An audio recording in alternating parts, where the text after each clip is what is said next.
Hi guys, in front of me is VIVO Y22S, and let me show you how to add photo to contact. So at first open your phone gallery, then click on the contact that you wish to add this profile picture to and select this icon. Now tap add picture, and here you can either pick one from default pictures, so you've got start exploring pictures. Smoothly by tapping you can select it, also the color. Then you can use some more pictures, so just scroll down, look for the one that you wish to apply, or obviously you can use your own picture from device or Google Photo gallery, so it's up to you. Let me choose the phone gallery.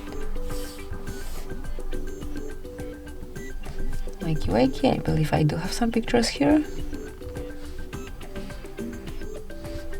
Let me choose, for example, this one from downloads. So now you can customize the picture however you like, tap on choose, and then click on save. So this is it, this is how you can add profile picture. Obviously you can change it whenever you want to and use either one from system pictures or your own photo. So that's it, that will be all. Thank you for watching.